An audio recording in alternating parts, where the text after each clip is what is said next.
ओम नमो भगवते वासुदेवाय। ओम नमो भगवते वासुदेवाय। ओम नमो भगवते वासुदेवाय। हरे कृष्ण। हम लोग श्रीमद् भागवतम का 10वां स्कंद 29वां अध्याय श्लोक नंबर 12 और 13 के ऊपर चर्चा हो रही है। कल हमने बृहद वैष्णव तोषणी ग्रंथ है, बृहद वैष्णव तोषणी, ये पढ़ रहे थे हम लोग। इसमें बृहद वैष्णव तोषणी ग्रंथ में हमारे आचार्य श्रील जीव गोस्वामी और सनातन गोस्वामी जी का कमेंट्री है, और वो बहुत विस्तार पूर्वक उन्होंने श्लोक की व्याख्या की। एक ही श्लोक की बहुत विस्तार पूर्वक व्याख्या की। एक्चुअली सनातन गोस्वामी जब बचपन में, सनातन गोस्वामी जब छोटे थे तो एक बार अपने घर के बाहर बैठे हुए थे, कुछ विचार में मग्न थे वो, और कोई व्यक्ति, बचपन में कोई व्यक्ति, एक ब्राह्मण सज्जन रास्ते से जा रहा था, और उन्होंने सनातन गोस्वामी को देख के क्या उनके मन में आया, उनको एक भागवतम को गिफ्ट किया सनातन गोस्वामी को। तो उसी समय से वो भागवतम पढ़ने लग गए थे सनातन गोस्वामी। इसलिए सनातन गोस्वामी को भागवतम बहुत प्रिय है। वो कहते हैं कि भागवतम मेरा प्राण है, भागवतम मेरा जीवन है, भागवतम मेरा सब कुछ है, गुरु है, भागवतम मेरे प्रभु है। इस तरह से उन्होंने एक स्तुति की है सनातन गोस्वामी ने। तो इन सब आचार्यों ने भागवतम को बहुत बहुत बार स्टडी किया है, बहुत चर्चा किया है। तो सोचिए हम लोग एक श्लोक को, उनकी कमेंट्री को छोटा छोटा समझने में कितना समय लग रहा है, तो फिर उनको लिखने में कितना समय लगा होगा, विचार कर सकते हैं। क्योंकि लिखने में के समय तो कोई मिस्टेक नहीं होना चाहिए। हम लोग तो पढ़ रहे हैं तो कोई गलती होने से कोई प्रॉब्लम, लेकिन जो लिखने के समय एक एक अक्षर को फिर लोग इतना क्रिटिकली पढ़ेंगे बाद में, तो लिखना भी बहुत सावधानी से पड़ता है। तो आइए अभी हम लोग जो चर्चा हो रही थी उसको समरी करेंगे, क्योंकि ऐसा लगा कि पूरा डिस्कस करने के बाद भी कॉन्सेप्ट सबको क्लियर नहीं हुआ, इसलिए मैं दोबारा उसको रिव्यू करके फिर आगे बढ़ूंगा। तो ये परीक्षित महाराज का जो प्रश्न था, ये जो हम स्क्रीन पे लाए प्रश्नों को, इसके ऊपर अलग अलग 4 एंगल से इस प्रश्न का 4 अर्थ हो सकता है। तो 4 अर्थ क्या है, ये हम लोग को भक्त लोग थोड़ा समझ नहीं पा रहे थे। मैं दोबारा अब श्लोक को सामने रख के हम 4 अर्थ निकालेंगे ताकि आप लोग को इजी होगा। तो देखिए पहला अर्थ क्या है, कृष्णं विदु परम कांतम न तो ब्रह्मया तया मुने गुण प्रवाह परमम ताशाम गुणधिया कथम। या ताशा मतलब गोपियां। तो गोपियां कृष्णम विदु, कृष्ण को जानते थे क्या, परम कांतम, परम सुंदर, परम रमणीय, न तो ब्रह्मया, ब्रह्म रूप में नहीं जानती थी। तो फिर उनका गुण प्रवाह का थम जाना कैसे संभव हुआ, क्योंकि यद्यपि वो गुणधि वाले थे, गुणों में उनकी बुद्धि रहती थी, तो फिर गुणों से उनका प्रवाह रुका कैसे। ये मतलब डायरेक्ट मीनिंग हो गया, इसको बोलते हैं लिटरेरी मीनिंग, शाब्दिक अर्थ। अभी इसका अंतर्निहित अर्थ क्या क्या है वो हम डिस्कस कर रहे हैं। तो फिर से हम समरी कर रहे हैं, कल तो चर्चा होगी। पहला अर्थ ये हुआ, जो सर्वसाधारण सिंपल अर्थ जो आ रहा है वो ये है कि कृष्ण को तत्वतः जानने से ही मोक्ष प्राप्त होती है। शास्त्र में कई जगह आता है, कृष्ण स्वयं गीता में बोलते हैं, यो में जाना थी तत्वतः तत्वादेहम पुनर्जन्म नैति माँ में तो सोच। तो तत्व तो मुझे जान लेता है, उसको दोबारा जन्म नहीं लेना पड़ेगा।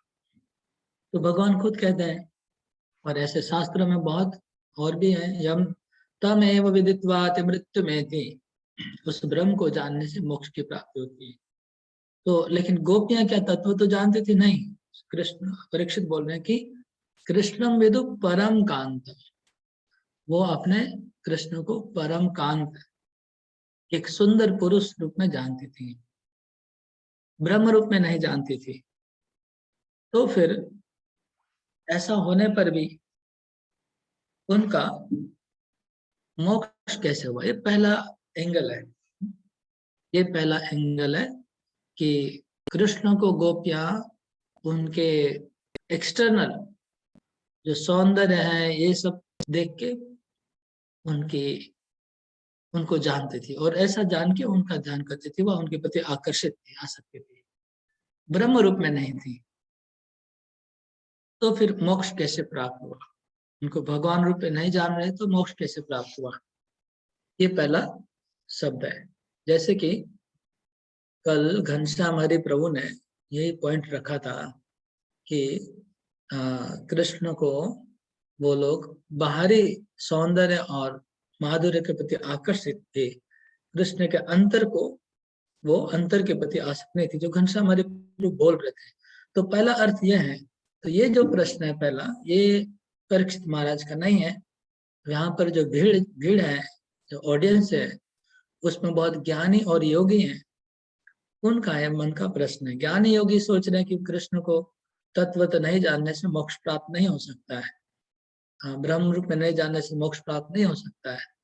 ये परीक्षित महाराज पूछते हैं, हाँ, ऐसे देखने से घनश्याम हरि प्रभु का बात ठीक है, लेकिन ये गलत भी है। वो आगे 13 नंबर श्लोक में समझ में आएगा कि ऐसा सोचना गलत है। वो आगे पता चलेगा कि कृष्ण को बाहरी रूप से, लेकिन ये सवाल जरूर है, ये फर्स्ट एंगल में आता है ये पॉइंट कि कृष्ण को गोपियां बाहरी रूप से आकर्षित थी, उनके ब्रह्म रूप में उनका कोई मन नहीं था। ये पहला प्रश्न है। तो फिर मोक्ष कैसे हुआ? क्योंकि कृष्ण को भगवान के रूप में जानने की बात है, आती है कई जगह शास्त्र में। 8वें अध्याय में आता है, कविम पुराण मनुष्यासितार मनोनयन मनुस्मृत सर्वस्व धातारम अचिंत रूपम आदित्य वर्णम तमश परस्तार। भगवान को जानना चाहिए कि वो कवि है, पुराण है, अणु से भी छोटे हैं, बड़े से बड़े हैं, ऐसे जानना चाहिए, ऐसे ध्यान करना चाहिए। ओके, ये फर्स्ट एंगल था। दूसरा अर्थ ये हुआ इस श्लोक का कि गोपियां, अच्छा मैं इसका आंसर भी साथ साथ में देते, एक बार प्रश्न रख देता हूँ फिर आंसर देना पड़ेगा, तब आपको और एक क्लियर हो जाएगा। दूसरा प्रश्न है कि कृष्ण को, वो कृष्ण की परम भक्त है गोपियां, कृष्ण के टॉप मोस्ट डिवोटी सब लोग जानते हैं गोपियों को, और इनका मोक्ष प्राप्ति बहुत तुच्छ। तो पहला है कि मोक्ष प्राप्त करना दुर्लभ है, मोक्ष से दौर्लभ्यम, वो फर्स्ट है। मोक्ष की दुर्लभता है, वो पहला पॉइंट है कि मोक्ष अति दुर्लभ है। तो भगवान को ठीक से नहीं जानने से मोक्ष नहीं मिलना चाहिए, पहला। दूसरा है मोक्ष का लघुता, मोक्ष अत्यंत तुच्छ है गोपियों के लिए। मोक्ष तो अत्यंत तुच्छ बात है, भगवान के भक्त लोग मोक्ष चाहते नहीं है, और गोपियां तो सब भक्तों के द्वारा उनके चरण सेवित होते, तो वो कैसे मोक्ष की प्रार्थना कर सकते हैं? मोक्ष उनको कैसे प्राप्त हो सकता है? ये दूसरा पॉइंट है। तीसरा पॉइंट है गुण प्रवाह उपरम। ये जो तीसरा लाइन है इसके ऊपर चर्चा हुई है। इसका अर्थ है गोपियों के हृदय में हमेशा श्री कृष्ण के प्रति प्रेम भक्ति की धारा बह रही है। वो प्रवाह, गुण प्रवाह का अर्थ है, गुण प्रवाह का पहला अर्थ है कि 3 गुणों का प्रवाह, सतोगुण रजोगुण तमोगुण का प्रवाह। तो 3 गुणों का प्रवाह अगर किसी का रुक जाता है तो उसको मोक्ष की प्राप्ति होती है, ये पहला अर्थ है। दूसरा गुण प्रवाह का मतलब गोपियों के हृदय में गुणों की धारा बह रही। कौन सी गुणों की? भक्ति की गुणों की धारा बह रही, वो धारा रुक गई, वो भी गलत है। अगर वो धारा क्यों रुकी गुणों की धारा? अच्छा, बोले इसलिए रुक गई कि उनको तीव्र ताप हुआ, विरह में, कृष्ण के विरह में तीव्र ताप हुआ।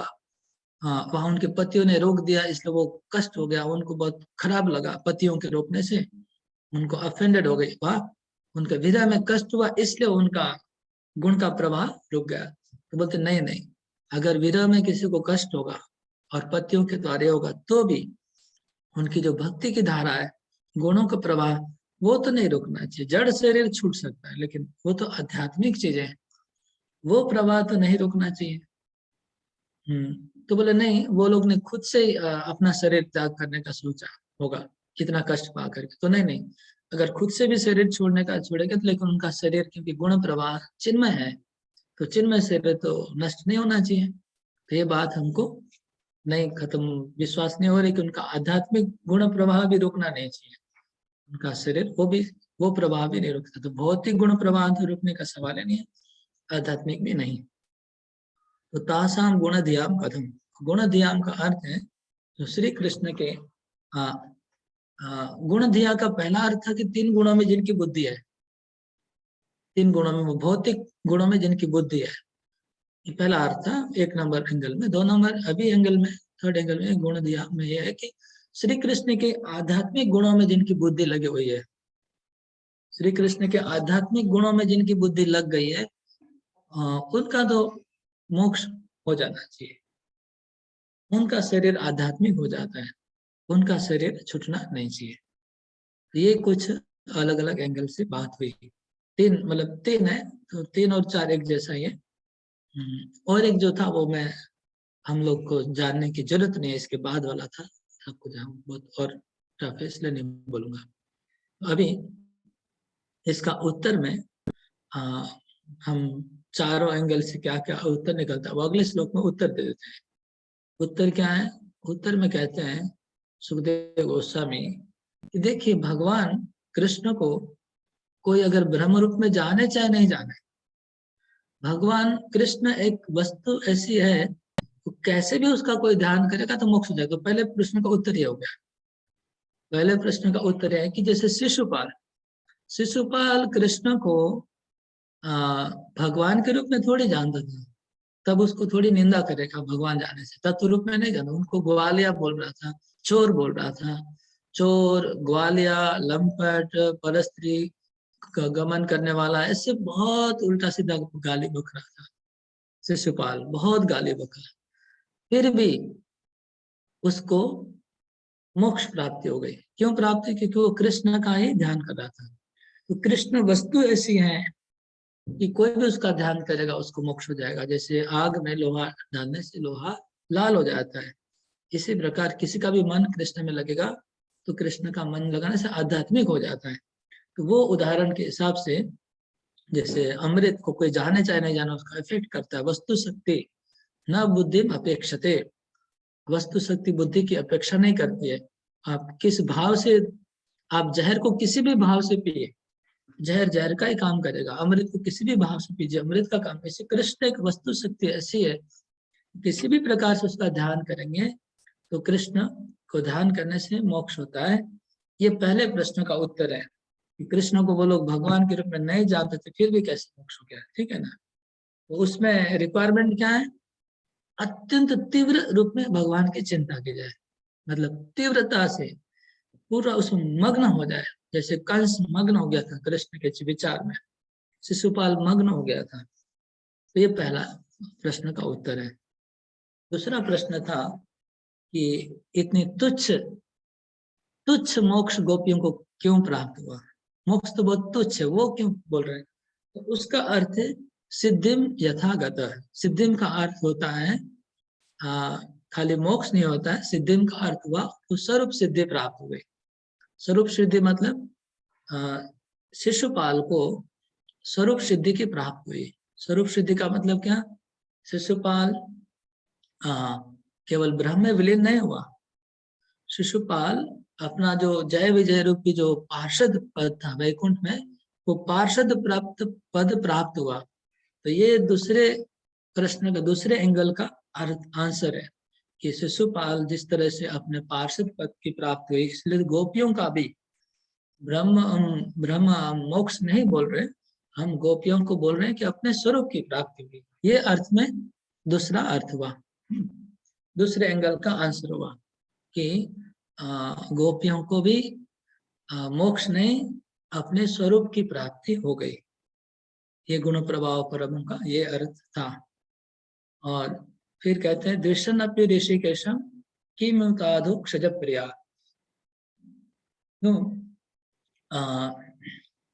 तो दूसरा तीसरा एंगल था कि गोपियों का जो गुण प्रवाह था, उनका जो श्री कृष्ण के प्रति जो भाव था, प्रेम था, वो प्रवाह रुक गया। ऐसा बात है क्या? उनका आध्यात्मिक से रुक गया? तो नहीं नहीं नहीं नहीं। ऋषिकेश श्री कृष्ण जो सबकी इंद्रिय वृत्तियों को नियंत्रण करने वाले हैं, जिनके बहुत सुंदर है कृष्ण, उनकी जो प्रियाएं हैं, उनकी प्रियाओं का भाव और बढ़ गया, कम नहीं हुआ। उनका भाव और बढ़ गया कृष्ण के प्रति, उनकी प्रवाह जो था और बढ़ गया। गुण प्रवाह परम।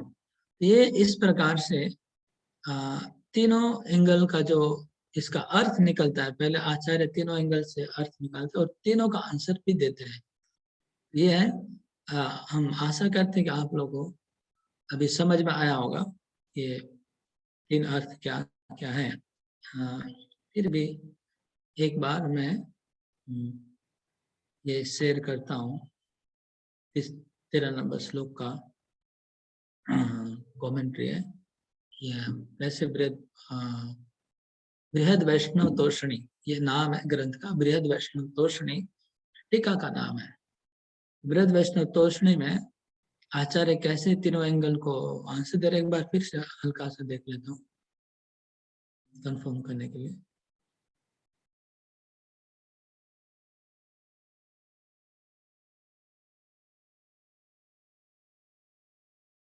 कितने टीकाएं हैं इसमें सोचिए, 12-15 टीकाएं हैं। हम लोग को ओके, देखिए कैसे सनातन गोस्वामी ने इसको, वैसे जीव गोस्वामी लिखा है लेकिन ठीक है, की बात है। चलिए, सनातन गोस्वामी ने लिखा था, जीव गोस्वामी ने उसको संस्कृत मतलब उसको संस्कार करके प्रेजेंट किया है, इसलिए दोनों का नाम आगे पीछे आता रहता है।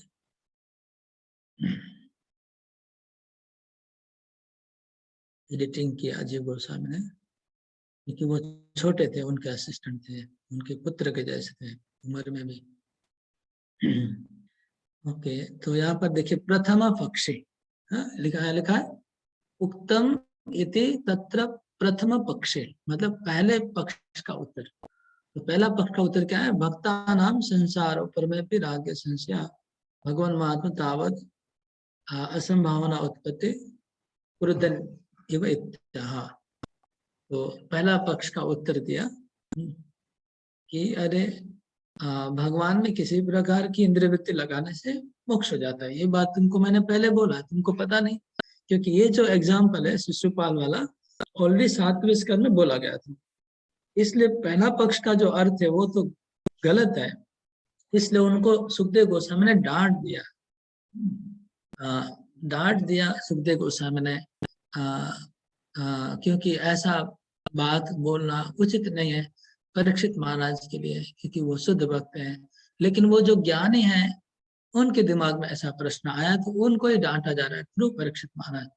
क्योंकि कल घनश्याम हरि प्रभु जो बोल रहे थे कि बाहर के गोपियां आकर्षित हुए अंदर, तो ऐसा कॉन्सेप्ट अंततः इस्कॉन के भक्तों से आशा नहीं की जाती ऐसी बात। क्योंकि प्रभुपाद जी कितने थरो है, उनकी फिलोसफी प्रेजेंट करने में इतने परफेक्ट है कि इसको नया से नया डिवोटी जिनको 1 महीना हुआ वो भी समझ जाता कि मायावाद क्या है और शुद्ध वैष्णववाद क्या है। उन ये मायावाद के बारे में सब भक्त लोग अच्छी तरह पहले दिन से जान जाते हैं, इसलिए पुराने भक्तों को दिमाग में मायावाद कॉन्सेप्ट नहीं रहना चाहिए।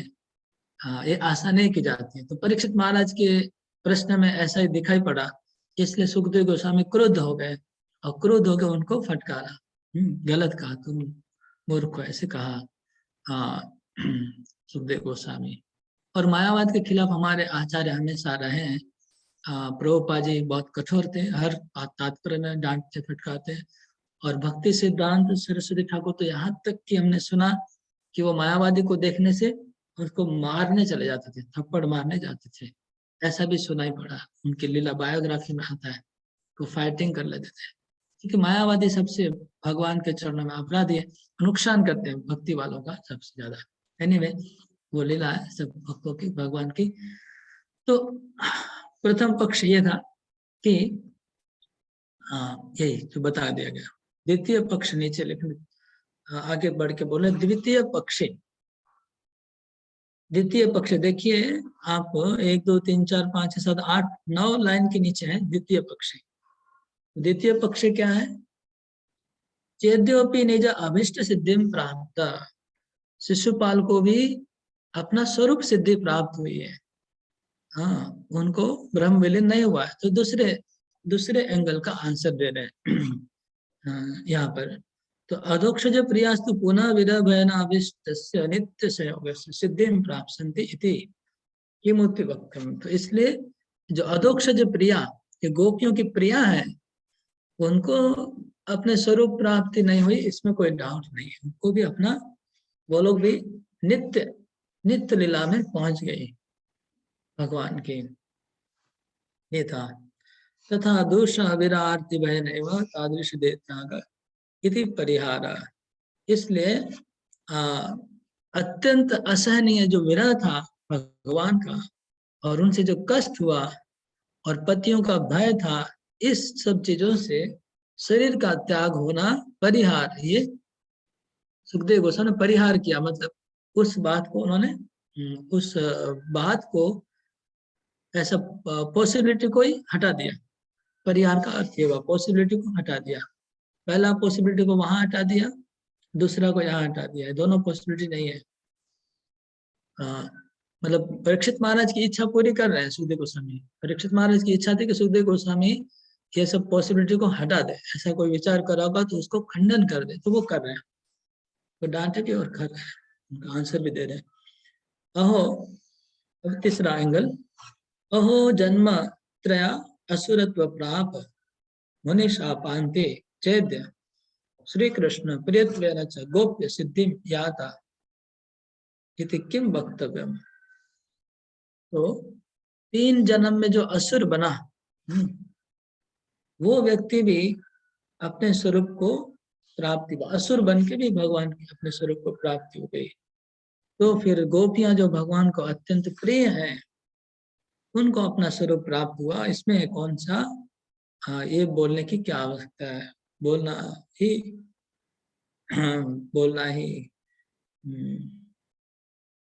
बाहुल्य बोलते हैं। गुणातीत सच्चिदानंद विग्रह प्रति प्राप्ति लक्षण तो न तो वेदे कैवल्य रूपा प्राप्तम।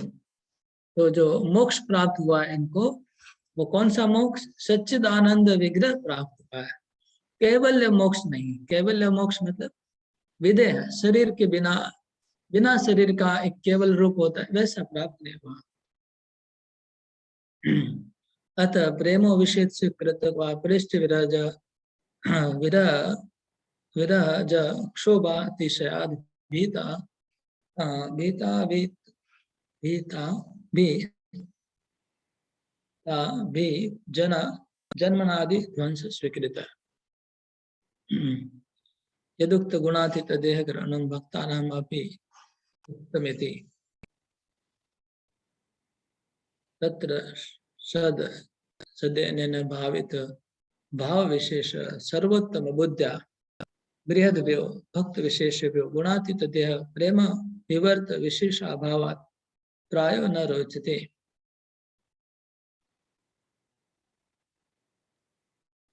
भगवान के भक्त लोग को भी गुणातीत शरीर प्राप्त होता है।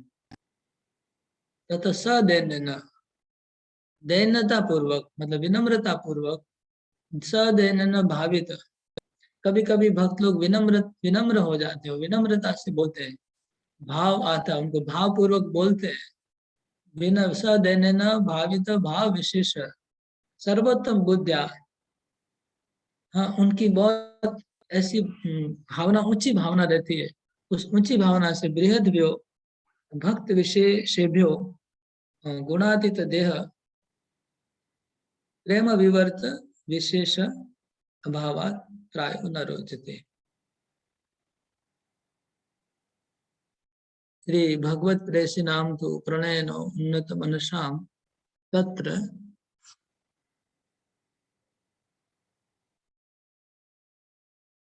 तत्र ना नातिशन इति। ये दूसरे प्रश्न का उत्तर था। तृतीय पक्षी, तीसरे तीसरे एंगल का आंसर दे रहे हैं। देखिए, हम अंदाज से 1 2 3 4 किया था, मुझे पता नहीं था वास्तव में सनातन गोस्वामी 1 2 3 4 करके आंसर दे रहे हैं। अभी हमने तो अंदाज से कर दिया था। हाँ, तृतीय पक्षी, तीसरे एंगल का आंसर। ऋषिकेशम दुष्णपि चैद्य सिद्धिम निजाभिष्टम पूर्तिम भगवत पास लक्षणम प्राप्त। हाँ, ऋषिकेश को द्वेष करते हुए भी शिशुपाल अपने अभिष्ट सिद्धि, अपने मन की जो इच्छा थी वो प्राप्त किया उसने। मतलब पुनर्भगवत पार्षद लक्षणा, फिर से भगवत पार्षद बन गया शिशुपाल। इत्यत्र ऋषिकेश नाम सामान्यस्य श्री भगवत स्वरूपस्थ वाचकम, स्वरूपस्य वाचकम। यहाँ पर जो ऋषिकेश है वो भगवान के लिए है, कृष्ण के लिए है, कृष्ण का एक स्वरूप है, उसका वर्णन कर रहा है। और अधोक्षज नाम, ऊपर ऋषिकेश से नीचे अधोक्षज, दो नाम आया। ऋषिकेश के प्रति आसक्ति होने से शिशुपाल को ये मिला, तो अधोक्षज के प्रति आसक्ति होने से गोपियों को क्या मिलेगा, इस तरह से दो शब्द आया। तो अधोक्षज नाम तो प्रोक्त निरुक्तया विशेष तत्स्वरूप।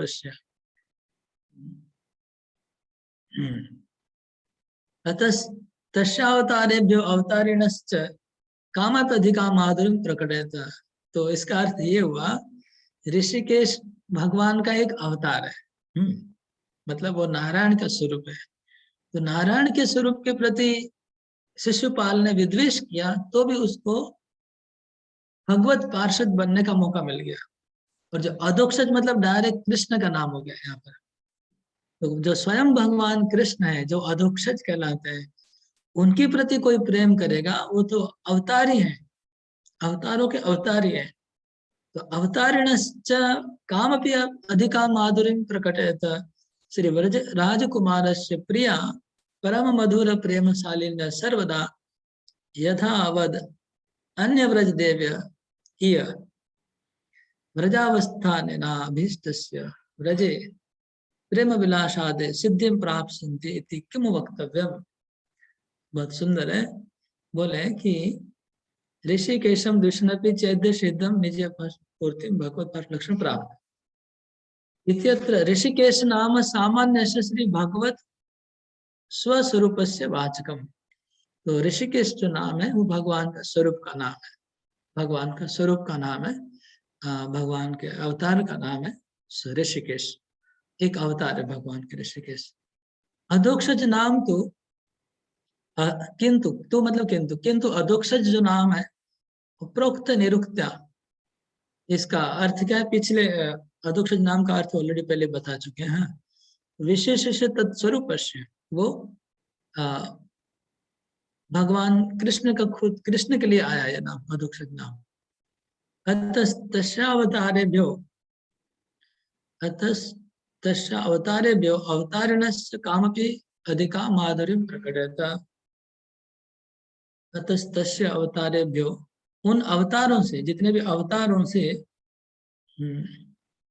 जो अवतारिणस्य है, अवतारी, अवतारी है, अवतारों से जो अवतारी, अवतार मतलब भगवान के अवतार, अवतारी मतलब अवतार के कारण, जिनसे अवतार आते हैं। तो अवतारों में भगवान इतने इतने चमत्कार किए। तो अवतारी भगवान जब आए, अवतारी कामपि अधिकाम माधुर्य प्राकटत, अवतारी भगवान ने माधुर्य का ज्यादा प्रकाश किया, अधिकाम माधुर्य प्राकट्य। तो जब अवतारी कृष्ण आते तो मधुर्य और माधुर्य बढ़ाते, माधुर्य बढ़ जाता है, अधिकाम माधुर्य प्रकटत। श्री व्रजराज कुमार, तो व्रजराज कुमार श्री कृष्ण नंद महाराज के पुत्र के अवतार है। प्रिया, उनकी प्रिया, जो सबसे ज्यादा मधुरी प्रकट करने वाले श्री कृष्ण जो व्रजराज कुमार है, उनकी जो प्रिया है, प्रिया मतलब परम मधुर प्रेम शालिन्य, मतलब प्रिया मतलब हो गया कि परम मधुर प्रेम शालिन, जिनके अंदर परम मधुर प्रेम भरा हुआ है, वो प्रिया है। ऐसी जो प्रियाएं हैं ब्रजराज कुमार की, सर्वदा सब समय उनके प्रेम माधुर्य में डूबी हुई है। यथावत यथावत अन्य व्रज देवियां, जिस प्रकार दूसरी व्रज देवियां, जिस प्रकार दूसरी गोपियां, जो गोपियां वृंदावन में रासलीला में पहुंच गई थी, श्री कृष्ण के रास में जो गोपियां पहुंच गई थी, उसी प्रकार, यथावत मतलब उसी प्रकार, जिस प्रकार वो गोपियां रासलीला में पहुंच गई थी, उसी प्रकार इव रजावस्थान अभिष्ट, ये गोपियां जो पहुंच नहीं पाई, व्रज में रह गई थी, व्रजावस्थान, जो व्रज में रह गए, वन में नहीं जा पाए। व्रज मतलब जहां पर ये लोग रहते हैं, इसको व्रज कहते हैं, और जहाँ गाय चराने जाते हैं उसको वृंदावन कहते हैं। तो वन और व्रज, तो वन में तो गोपियां पहुंच गई थी, व्रज में ये लोग फंस गई थी, रुक गई थी। तो ये गोपियां जो व्रज व्रज अवस्थान है ना, व्रज में रहते हुए भी अभिष्ट, उनका जो अभिष्ट है, उनकी जो इच्छा थी, व्रजे प्रेम विलास आदे, कृष्ण के साथ जो प्रेम विलास करने की जो उनकी इच्छा थी, सिद्धिम प्राप्त, उनको भी सिद्धि प्राप्त हुई। किमो वक्तव्यम, इसमें ये मतलब बोलने की क्या है, इसमें कहना क्या है, मतलब इसमें कोई डाउट्स नहीं है, संदेह नहीं है। तो तृतीय पक्ष था। तृतीय पक्ष ये है कि जिस प्रकार शिशुपाल अपने नारायण स्वरूप के प्रति, भगवान के प्रति वो द्वेष करता था, उनका स्मरण करता था, तभी उसको वैकुंठ में पार्षद भाव की प्राप्ति हो गई। इसी प्रकार जो गोपियां घर में रुद्ध हो गई थी और वो लोग वन में नहीं जा पाए, उन गोपियां, क्योंकि ये गोपियां भगवान के कोई अवतार नहीं, साक्षात अवतारी श्री कृष्ण ब्रजराज कुमार के प्रेम की प्रिया थी। मतलब यहाँ कंपैरिजन डबल है, डबल कंपैरिजन है। क्या पहला कंपैरिजन है कि वो भगवान के अवतार थे, ये साक्षात भगवान है। एक तो मतलब जो आराध्य देवता है वो भी ऊपर नीचे है, इसमें हाई लेवल के भगवान है, वो उनके अवतार थे। और जो भक्त है वो भी दूसरे, वो भक्त कैटेगरी, उनकी भक्त कैटेगरी कौन सी थी, वो द्वेष करने वाले भक्त, और ये प्रिया है। तो दोनों तरफ से कंपैरिजन हो रहा है। वहां शिशुपाल है और ऋषिकेश है, तो भी इतना ऊंचा पद प्राप्त हो गया, और यहाँ पर अधोक्षज है और यहाँ पर उनकी प्रिया है। तो ये इस तरह से कंपैरिजन हुआ कि उनको परम मधुर रस में प्रेम करने वाली गोपियां, उनको अपने अभिष्ट सिद्धि क्यों प्राप्त नहीं होगी। तो अभिष्ट सिद्धि क्या थी, उनको भगवान के साथ प्रेम विलास करना था। तो इस कमेंट्री के हिसाब से वो लोग जो ब्रज में गोपियां रह गई थी, उनको भी प्रेम विलास प्राप्त हुआ। ओके, ये तीसरा पक्ष में आंसर दिया। एतत्तु हाँ, एतत्तु हाँ न मंत्र दानतया, एतत्तु हानम अंतर्धानतया लक्ष्यतया किं वा भवत्यागमेव देह त्यागतया व्यंजतया मया सूचितमपि भगवद्विधेर नावधारितम इति सर्वम अनवद्यम।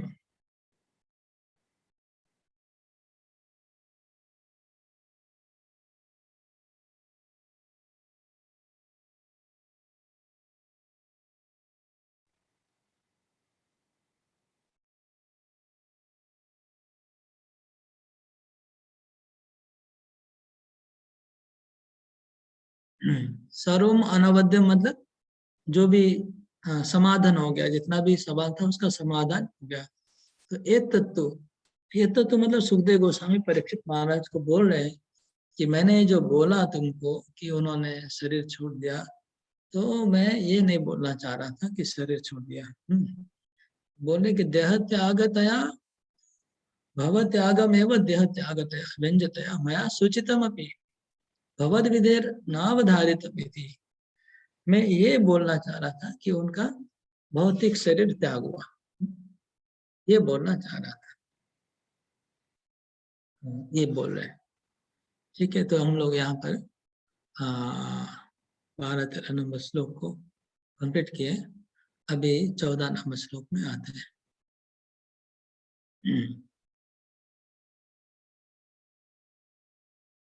नृणां श्रेयसार्थाय व्यक्तिर्भगवतो नृप अव्यस्याप्रमेयस्य निर्गुणस्य गुणात्मना नृणां निःश्रेयसार्थाय व्यक्तिर्भगवतो नृप अव्ययस्याप्रमेयस्य निर्गुणस्य गुणात्मनः नृणां निःश्रेयसार्थाय व्यक्तिर्भगवतो नृपः अव्ययस्याप्रमेयस्य निर्गुणस्य गुणात्मनः। आप में से कोई श्लोक बोलेगा तो एक दो जन, ज्यादा नहीं, एक दो जन को हम चांस देंगे। हाथ उठाइए, नए लोगों को फर्स्ट चांस देना है। ये राम किंकर को आज बोलेंगे, राइट। निर्णाम श्रेयास्थार्थ व्यक्ति भर्गवतो नृप अव्ययस्य प्रमेयस्य निर्गुणस्य गुण आत्मने। सुधा गुप्ता माता जी अनम्यूट करके बोलिए।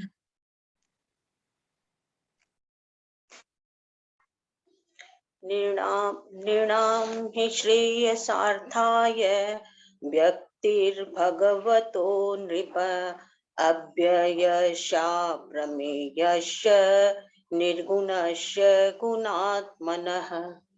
ठीक है, अरे बोल, ठीक है, बस 2 जन काफी है। तो इसका अर्थ है नृणाम मतलब मनुष्यों का, निश्रेय मतलब कल्याण करने के लिए, निर्शेष अर्थाय, अर्थाय मतलब कारण। तो मनुष्यों का कल्याण करने के लिए व्यक्तिर भगवतो नृप, भगवान प्रकट होते हैं, भगवान व्यक्त होते हैं। मनुष्यों का कल्याण करने के लिए भगवान व्यक्त होते हैं।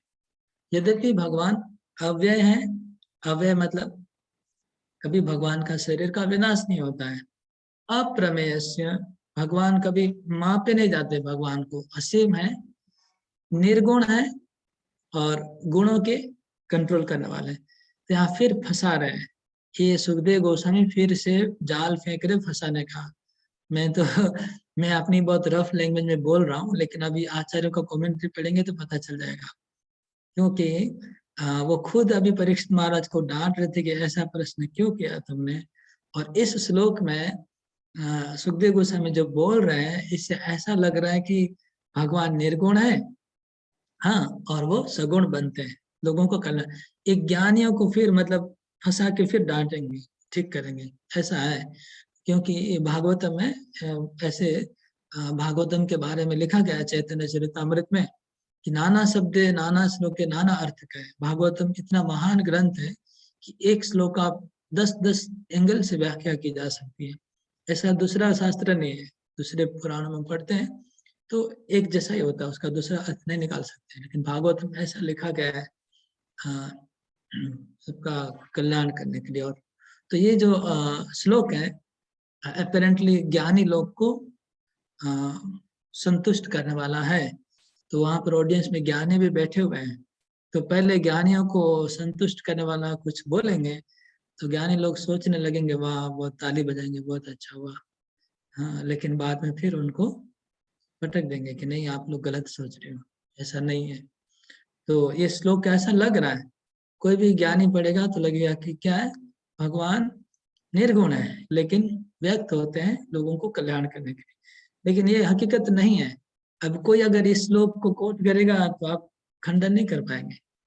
कोई ज्ञानी अगर इस श्लोक को बोलेगा तो आप लोग के बस की बात नहीं है उसको काटना। लेकिन अभी देखिए आचार्य इस श्लोक को कैसे हैंडल करते हैं, बहुत ही इंटरेस्टिंग होगा अभी। क्योंकि अभी तो सुखदेव गोस्वामी ने डांट दिया था ज्ञानी लोगों को, तो देखते हैं।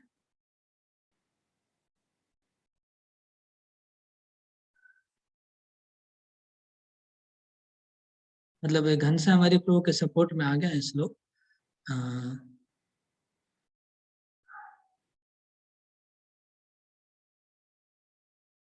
ओके, पहले श्रीधर स्वामी जनरली ज्ञानी लोग को काटते नहीं है। श्रीधर स्वामी उनको काटते नहीं है, इसलिए उनकी कमेंट्री में पढ़ना इंटरेस्टिंग होगा। तो श्रीधर स्वामी कहते हैं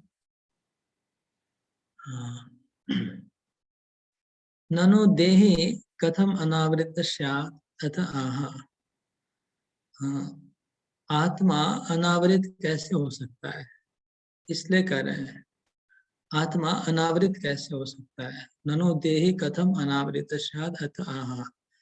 तो प्रश्न ये था, मतलब ये फर्स्ट एंगल को ही खाली डील करना है श्रीधर स्वामी। फर्स्ट एंगल ये था प्रश्न का कि हाँ, वो जो आंसर के ऊपर कि कोई अगर किसी भी प्रकार के द्वेष भी करता है तो उसको मोक्ष प्राप्त होता है। तो देही को कैसे अनावृत होगा, 3 गुणों से कैसे मुक्त होगा। तो उसका आंसर है नृणामेति गुणात्मनो गुण नियंत्री। गुणों को नियंत्रण करने वाले, जो भगवान गुणों को नियंत्रण करते हैं और निर्गुण भी है। भगवत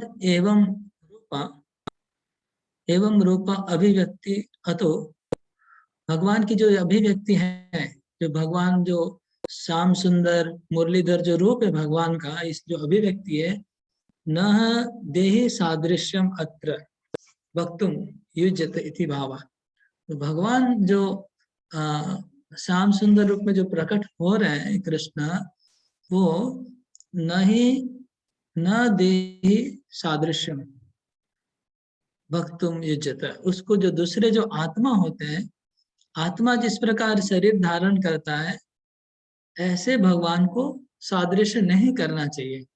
तो श्रीधर स्वामी ने भी महाभारत को यहाँ पर खंडन कर दिया, उन्होंने भी सपोर्ट नहीं किया।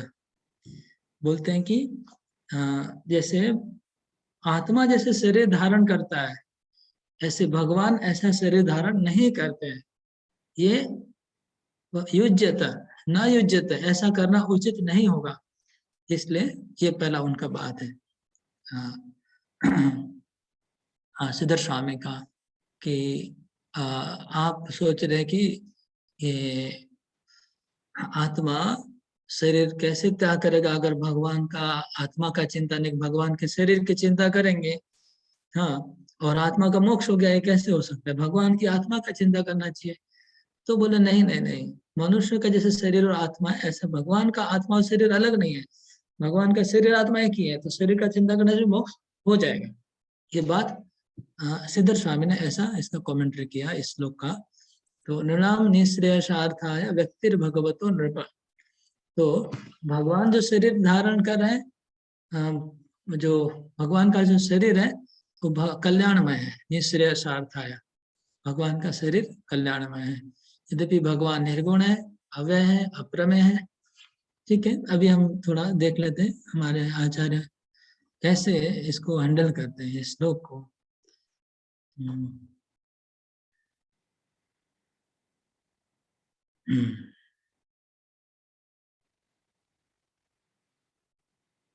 यथा कथंचित संबंधे नापि निजा अभिष्ट संसाधकम भाव विशेषम श्री भगवंतम एव वा श्री भगवत प्रभावेण सर्वे प्राप्तवन्ति इत्याह।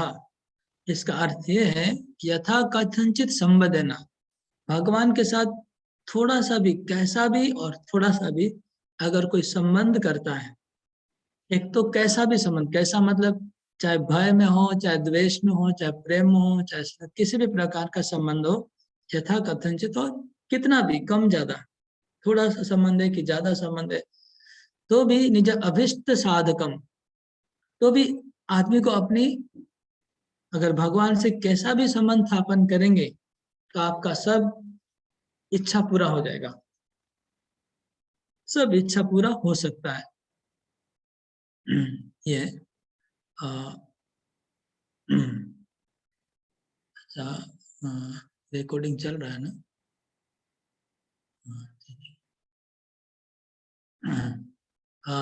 ये पहला अर्थ है कि भगवान के प्रभाव से, भगवत प्रभावेण सर्वे प्राप्नुवन्ति।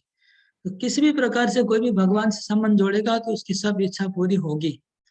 ये पहला बात है। जैसे ध्रुव महाराज को सब इच्छा पूरी हो गई, सबकी, जो भी भगवान के पास गया कोई खाली हाथ नहीं लौटा है, सबकी इच्छा पूरी हो गई है। ये पहली बात है। नृणाम इति द्वाभ्याम, 2 श्लोक का अभी आगे बात हो रहा है, लेकिन पहला श्लोक एक्सप्लेन करें। निश्रेयसम, यहाँ कल्याण, कल्याण मतलब भक्ति। यहाँ पर कल्याण का अर्थ भक्ति बोल रहे हैं, ठीक है ना। सनातन गोस्वामी कहते हैं हाँ कल्याण मतलब भक्ति।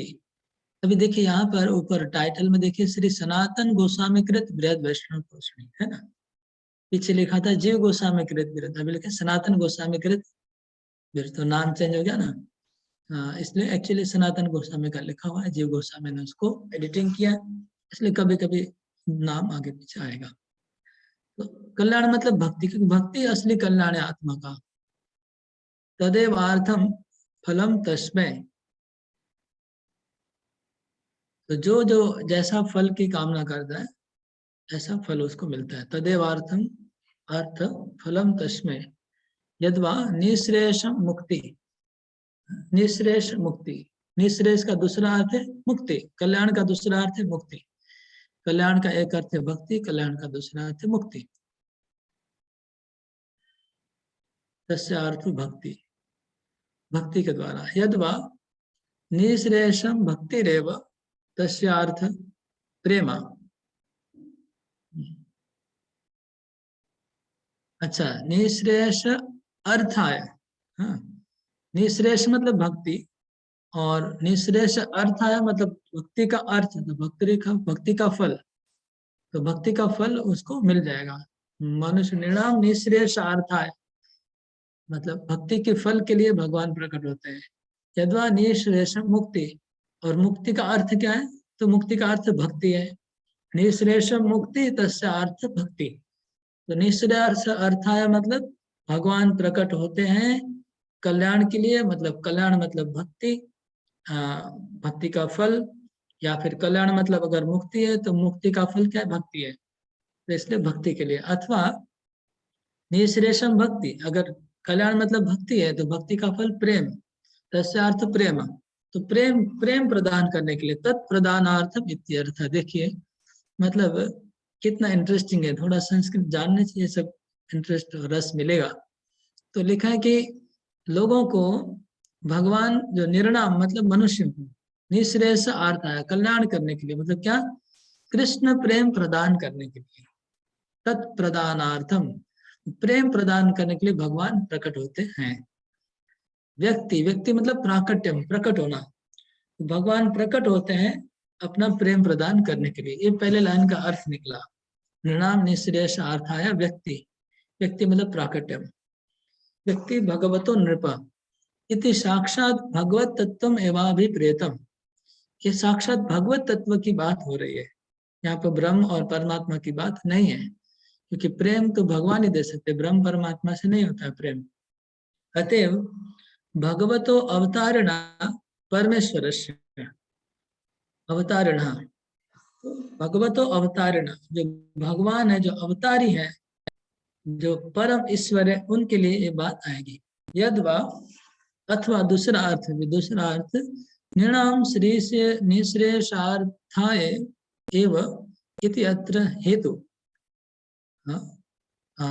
तो भगवान का कल्याण व प्रेम करने के लिए हेतु, उसलिए इसीलिए भगवान भगवतो, इसलिए भगवान प्रकट होते हैं, ठीक है। अन्यथा ध्रुव विजृंभ मात्रेण ब्रह्मांड कोटि संहार समर्थस्य भूभार कंसादि गधार्थम व्यक्तिर अनुपत्ति इत्यर्थ। कहते हैं कि भगवान जीवों को कृष्ण प्रेम प्रदान करने के लिए ही आते हैं, दूसरा कारण नहीं है। क्यों नहीं है दूसरा कारण, तो बोलते भू विजृंभ मात्रेण, भगवान अगर खाली अगर भू हिलाएंगे, अपने भ्रू को अगर भगवान हिलाएंगे, मतलब इशारा करेंगे, इसका मतलब इशारा करेंगे अगर भगवान, मतलब अगर रिमोट कंट्रोल का बटन दबा देंगे गोलोक वृंदावन से, तो क्या होगा, ब्रह्मांड कोटि संहार, करोड़ों करोड़ों ब्रह्मांड का भगवान गोलोक वृंदावन से एक बटन उड़ाने से उड़ जाएंगे, क्योंकि एक मनुष्य परमाणु बम से पूरे पृथ्वी को विनाश करने का क्षमता रखता है परमाणु बम के द्वारा, तो फिर भगवान असंख्य कोटि ब्रह्मांड को उड़ा सकते 1 सेकंड में। कैसे उड़ाएंगे? बोले कि इशारे से, मतलब बटन दबाने से, गोलोक धाम से। इसलिए जो शास्त्रों में लिखा है कि पृथ्वी के ऊपर पापों का भार बढ़ गया था, कंस आदि वधार्थम, कंस का वध करने के लिए भगवान आए, ये जो बातें आती है, कंस का वधार्थम व्यक्तिर अनुपपत्ति, ये ठीक नहीं है। भगवान का आना कंस को वध करने के लिए नहीं है, असुरों का वध करने के लिए नहीं है, वो भगवान गोलोक धाम से कर सकते हैं। ये पहला पॉइंट हुआ। हे नृप इति, हे राजन। तो श्लोक को बार बार हमें देखना पड़ेगा, नहीं तो पकड़ नहीं पाएंगे। नृणाम निःश्रेयसार्थाय व्यक्ति भगवतो नृप, नृप शब्द आया, नृप शब्द क्यों आया? हे नृप, हे राजा। यथा नृणाम क्षेमार्थम एव ततो भवादृशस्य राज्ञो गमनम इति भाव। नृप शब्द क्यों यूज किया? नृ मतलब मनुष्य, प मतलब पालन करने वाले, तो नृप मतलब राजा। तो राजा, नृप का मतलब है जो प्रजा का पालन करता है। नृ मतलब मनुष्य, प्रजा, और प्रजा का पालन करने वाला नृप, राजा। यथा नृणाम क्षेमार्थम, जिस प्रकार मनुष्य प्रजा का पालन करते हैं राजा, उसी प्रकार यथा नृणाम क्षेमार्थम एव, क्षेमार्थम एव, क्षेमार्थम क्षेमार्थम एवेत ततो भवादृशस्य राज्ञो गमनम इति भाव। इस प्रकार राजा अपनी प्रजा को पालन करता है, इसी प्रकार भगवान तुम्हारे जैसे राजाओं का पालन करता है। ऐसा कुछ समझ नहीं है। गमनम शब्द क्यों आगे मैं नहीं समझ पा रहा हूँ। ठीक है, आगे बढ़ता हूँ। राज्ञो गमनम इति भाव। आगे भगवत, भगवत्वम एवाह।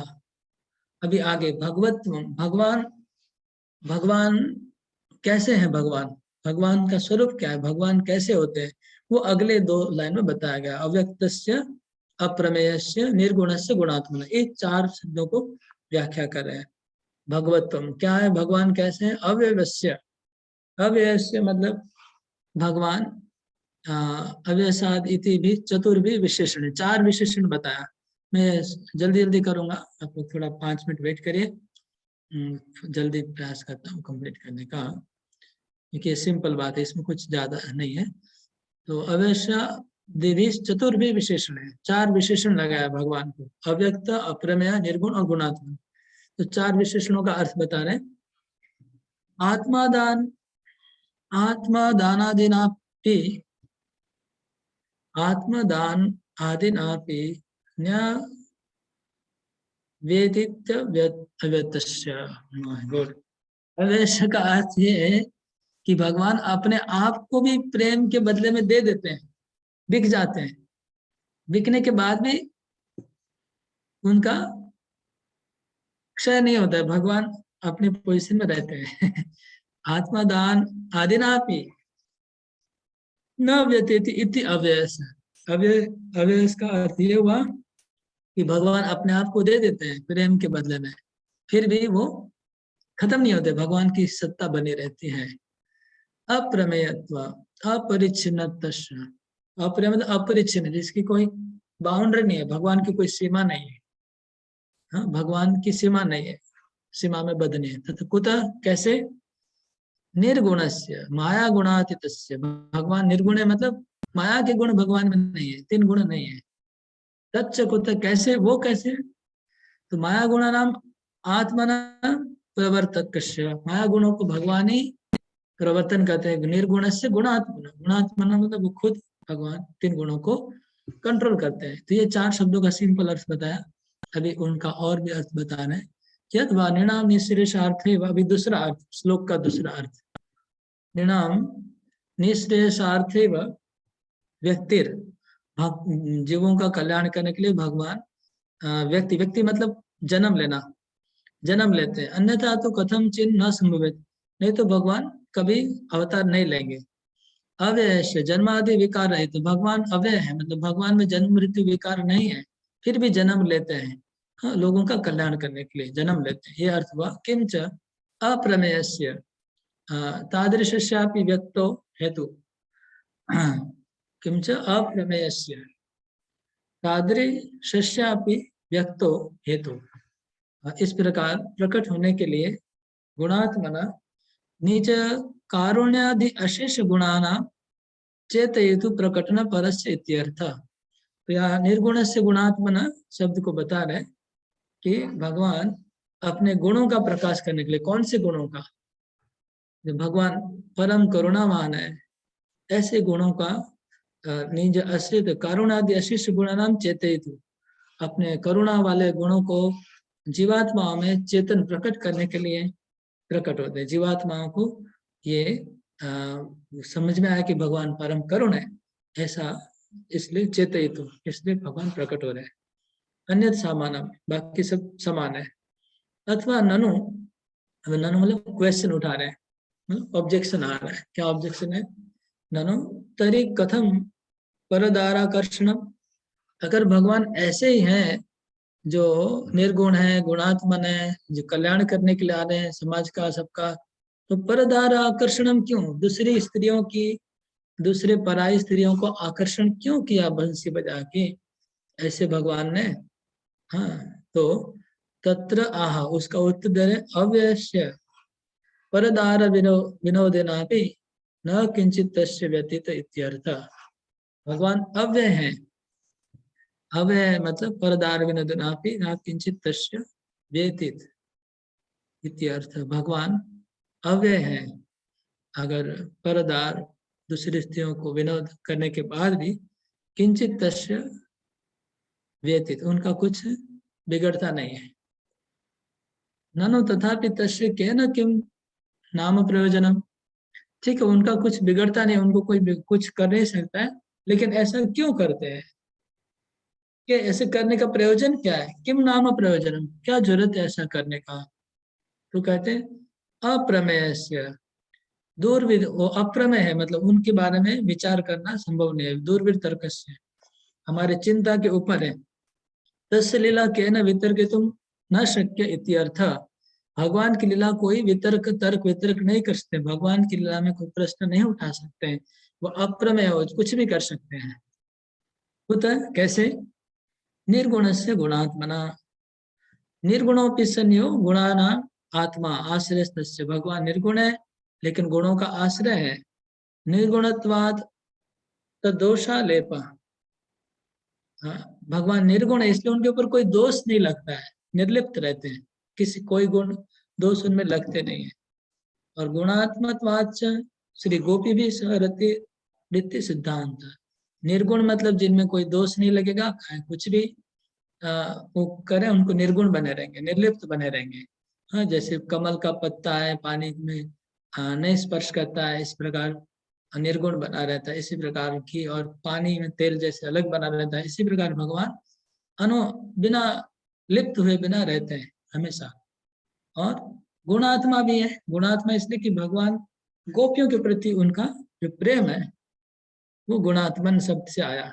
गोपी भी सहरीति, रति रीति सिद्धांत, लेकिन फिर भी उनको गोपियों के प्रति आध्यात्मिक प्रेम है, वो निर्गुण है लेकिन उनका प्रेम है। यद वा ननु तथापि अस्मत् प्रीत्यर्थम स्वयं विचार उच्चताम इति। यद वा, दूसरा एक एंगल से पूछ रहे हैं, और एक उठा रहे प्रश्न। यद वा, ठीक है, लेकिन फिर भी तथापि अस्मत् प्रीत्यर्थम स्वयं विचार उच्चताम, फिर भी हमको आप ठीक से, हमारे प्रति ठीक से आप विचार करके बताइए, हमको ठीक से बताइए, समझाइए। चेतत तत्रा, उसके आंसर में कहते हैं निर्गुण से आपी जनस्य, जो निर्गुण जन है, गुणानाम आत्मना प्रवर्तकस्य निर्गुणस्यापि जनस्य गुणानाम आत्मन प्रवर्तकस्य रास क्रीड़ा के द्वारा जगतामेव परम प्रेम सिद्ध्या रास क्रीड़या जगतामेव परम प्रेम सिद्ध्या सर्व सद्गुण संपत्ति एतद अभिव्यक्तिर अग्रे। ओके, अभी बोल रहे हैं परीक्षित महाराज कि ठीक है, वो गोपियों के प्रति उनका प्रेम है, वो उनका अपना पर्सनल मैटर है, लेकिन हम लोग को क्या फायदा है? हम लोग का क्या फायदा होगा ये सब सुन के? यद्वा ननु, लेकिन हमारे प्रीति अर्थ से स्वयं विचार उचिता।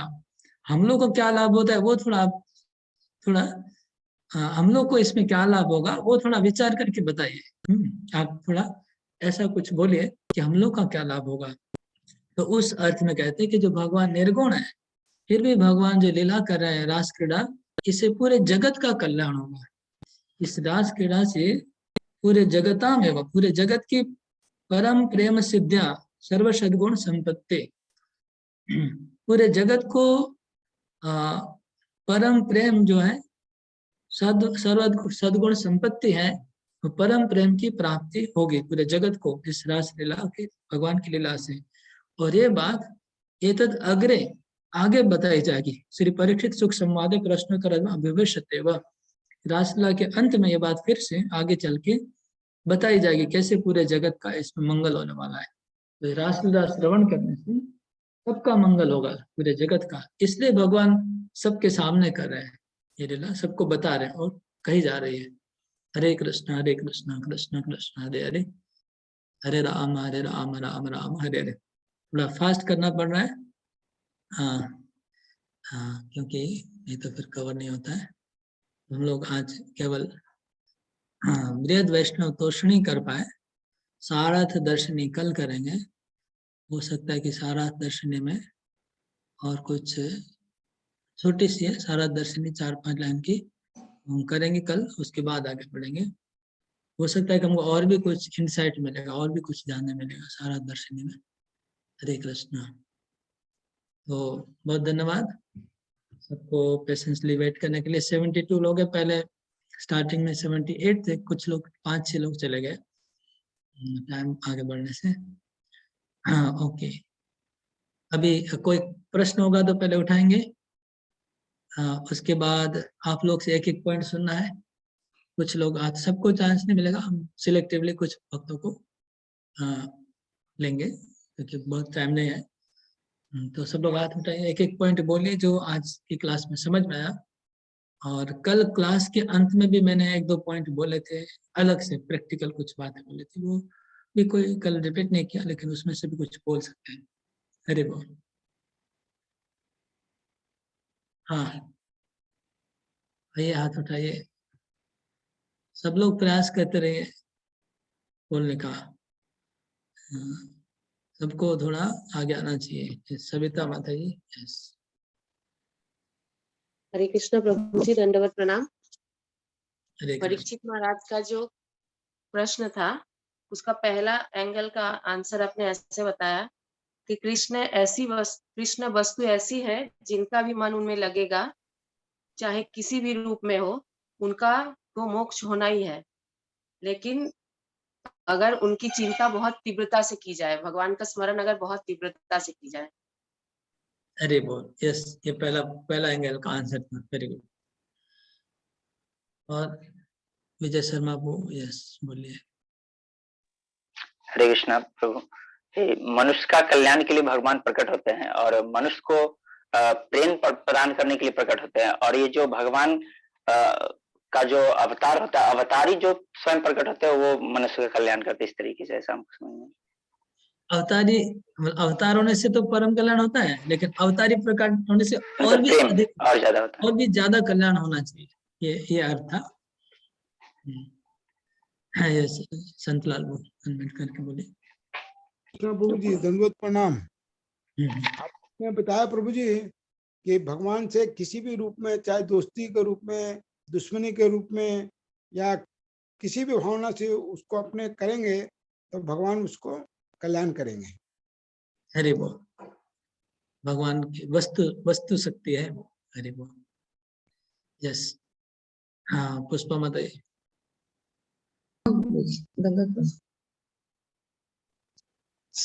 हरे कृष्णा। शिशुपाल जो ऋषिकेश जो नारायण के अवतार थे, उनको ध्यान करते हुए भी उनको मोक्ष की प्राप्ति, उनको अपना स्वरूप पार्षद वैकुंठ में पार्षद का रूप प्राप्त हुआ। तो गोपिया जो अधोचित प्रभु जो कृष्ण जो समय अवतारी थे, उनको प्रेम करती थी, तो उन्हें क्यों नहीं उसकी प्राप्ति होगी? हरि बोल। राइट, तो ये पॉइंट सब बोल चुके। अभी नया पॉइंट होगा तो बोलेगा।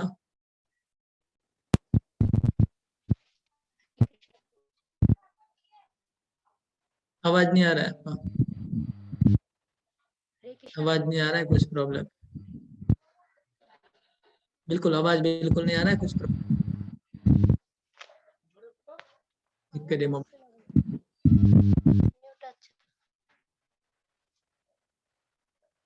लो साउंड है आपका। हरे कृष्णा प्रभु जी। देखो, बोले बोले, ज्यादा देरी मत। हरे कृष्णा प्रभु जी।